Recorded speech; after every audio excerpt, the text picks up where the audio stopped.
Siya na to si Henry ay Mayor Naik TV.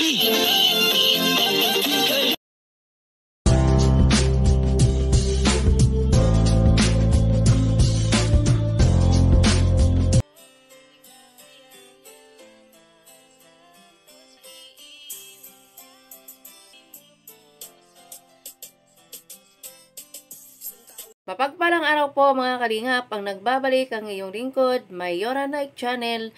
Bago ko sisimulan ang aking video reaction sa hapon na ito, ay nais ko pong pasalamatan ang ama ng kalingap, Kuya Bal Santos Matubang at ang kanyang may bahay, Ate Edna Vlogs at syempre kay Kalingap Rab. Suportahan po natin ang kanilang mga YouTube channel at no iskipas lang po tayo upang mas marami pa po silang matutulungan ng mga kababayan natin na nangangailangan. At ang aking video na re-reaction na ito ay mapapanood doon sa main channel ni Kalingap Rab. At hindi na po natin patatagalin, ay umpisahan na po natin ang ating pag-reaction. Dito siya dito. Parang sinukat. Ay, grabe. Ganda. Rina, pwede ka na matulog dito. Dito lang ako, prinsesa. At yun na nga, ang sabi ni Kalingap Rab, nung dumating yung kanilang binili na sopa para kay Rina, ay pwede na daw matulog itong ating prinsesa. At ang sabi naman ni Kuya Tata, ay pwede nang matulog ang prinsesa sa sopa. So tuloy. Dito. Yan. Ay, grabe. Grabe. Tabi ka dito, Eds. Tignan natin kung bagay. Tignan natin kung bagay. Ay, grabe. At yun na nga, ay pinaupo ni Kalingap Rab, ito nga si Kuya Ido, doon sa kabila sa sopa din, tinitingnan nila kung sila daw ay bagay. So, tuloy natin. Natulog na. Yung salay ng plato? Iyan na dito sa kusina. Ganda. Ganda. Ganda rin na. Ay, wag mo. Nagaling siya. At yun na nga ay umalis na si Kalingap Ido at si Rina naman itinaas yung kanyang paa na mayroong chinilas at sabi nga ni Kalingap Rab ay wag niyang ipatong yung kanilang ang kanyang paa na mayroong chinilas. So binabaan ito ni Kalingap Rab. So tuloy natin. Talaga itong si Rina. Yan. Ay, relax na. Ay, relax na. Relax na si Rina. Maganda yung sopa? Malambot? Malambot? Oo. Pinagawan ko na ito nung ano. Papapedigure ka? Ay, grabe naman. At ito na nga, dumating na itong nakakakilig na ito na video na ito na ginugupitan ng koko ni Kalingap ni Kuya Ido, itong ating prinsesa. At ito naman, feel na feel talaga na prinsesa na siya ay ginugupitan ni Kuya Ido. Makikita natin talagang ang hawak ni Kuya Ido ay hindi na siya naiilang na hawakan itong sirena na ito. Tuloy. Ang sweet. Madami ang taga-nail cutter ka pa. Ayos ka po, ayos ka.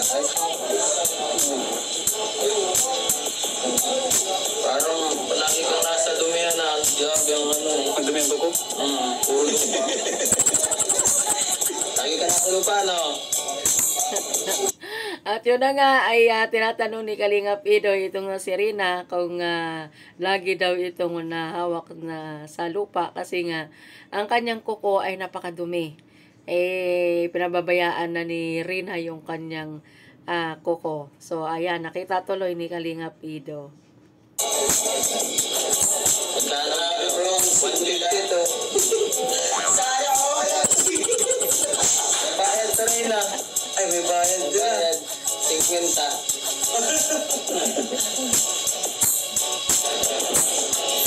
Nice lipa.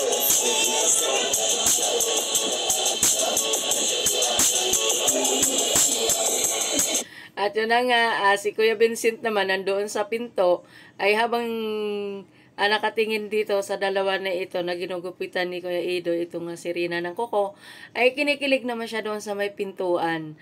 At ayan na, sinisingil na ni Kalingap Ido itong si Rina na pag matapos ang kanilang gupitan, ay sisingilin siya ng 150. Ang mahal naman, Kuya Ido.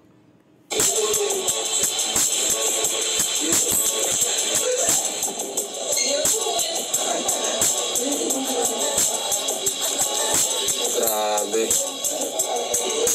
Ang sarap ng feeling talaga ng ating prinsesa habang ginugupitan. At nakadikwatro pa ang kanyang mga paa. At nakatitig siya doon. Wala siyang pakialam. Basta pag natapos, ay okay na siya.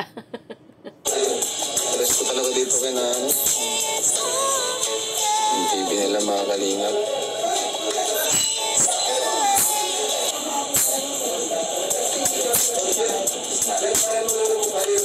Ayos. Ang bayan. Meron pa.